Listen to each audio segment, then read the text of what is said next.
Hello everyone, my name is El Parnaso and today I have an update regarding the side patterns for pure Yummy now that I've been playing with the side frame and the meows. Now, as a template for the examples, I'm going to use this tournament of the last weekend with 55 participants. I didn't play the tournament, I wasn't in the mood, but I'm still gonna use it just for the purpose of you getting used to use whatever tournament that you want to play or whatever people you are expecting to face in your next tournament, so you can build your deck around that exercise because it's very important. Okay, so let's see first the Yami Mitsurugi, for example, right? Now you're going first. It's very easy. You just take the fuwas and you put this tree, right? Now let's say that you are going second. Now, because of how the Yami cards works, and also especially when you combine it with Mitsurugis and cards like Trust in their decks, I advise you to take this going second, and therefore we are not going to put the Delta. Because we are going to put the Trust, we are going to take these twos. We're going to take also these twos because we are going to have a lot of draw power. And with these seeds out, we are going to put these seeds right here. 1, 2, 3, 4, 5, 6. And you're going like this. Now, I know that it's weird to not put the delta in the Mitsurugi Yami. However, a lot of the Mitsurugi spell cards, when they are combined with Yami purposes, are almost most of the time exchangeable with all of the hand traps that you're putting. Like if they play the mirror engine, they get a lot exposed by Diddy Crow. Even if they don't, they do. So exposing yourself to the brick in that specific scenario, I don't think is that worth it. Especially because you need to think what other cards you want to take out, right? So let's just go for the other example because I don't want a 20-minute video. Let's say, for example, the pure Yami. Again, you're going first. In this case, you want to take out the draws, right? Because they are not that useful. Unless you know that it's a pure Yami with a lot of board breakers approaches. Because when you're going first, you are, for example, dealing not only with the... you were dealing indirectly with a lot of power spells. You're dealing with Engage, you're dealing with Trust.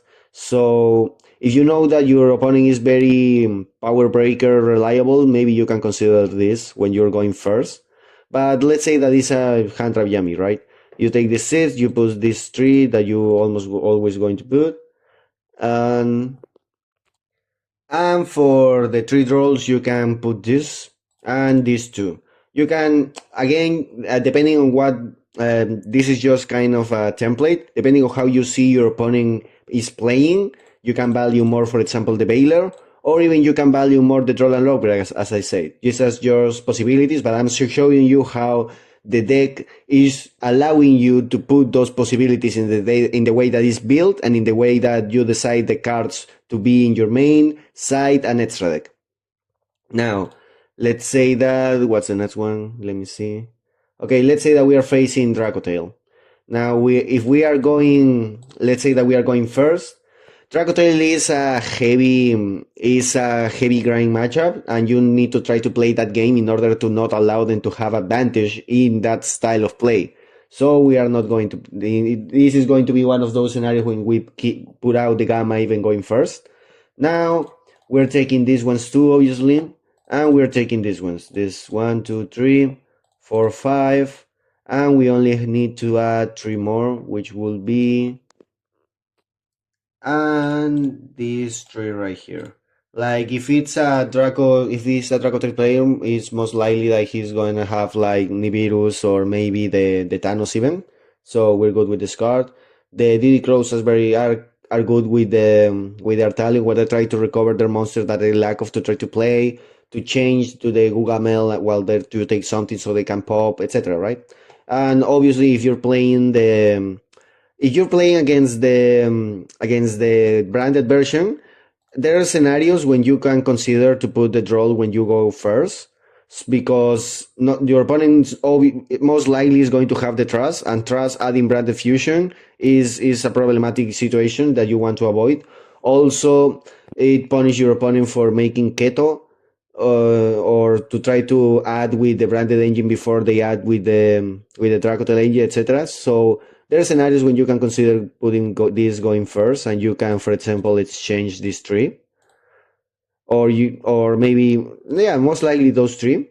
But it's going to depend. Like most of the time, you can value the draw when you go first against the branded version, especially if they play things like, for example, the Andres Torres version with the Spring Kit, obviously with the Trust package, you know. So so that's just only generic advice, but it's going to depend on if you face the Dracottail version or the pure version, if you value the troll more going first or second, going first. So let's see if you're going second now. Now, if you're going second against the pure Dracottail version, I will advise you to take the Fuwas out, because you're gonna try to draw it just to have one draw, and just for your opponent to have the possibility of ash you and recover it with and recover the ash with the Artelion regardless. And even if you resolve it, you're just gonna have one draw, and your opponent is going to do exactly the same thing that it would do if you don't Fuwa them. Maybe just less the Gulgamel, but you know, it's not that important at some point, because at that point, because Artelion resolve, so they are doing everything else. So I wouldn't advise you to put this card. Now we will be taking these ones too.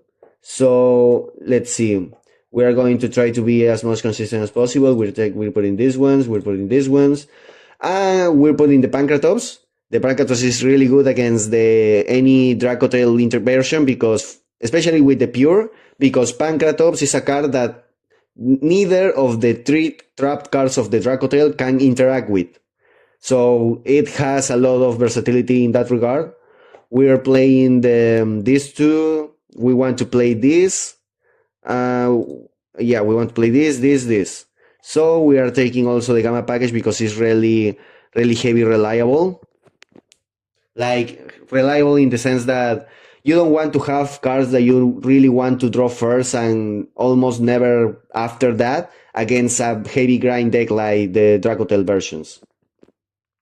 So here most of the time we don't want to sacrifice any kind of engine or starter, because all of that grind game reasoning that I just give you. So we can sacrifice the Lightning Storm here, and we can just go ahead with these Solos cards.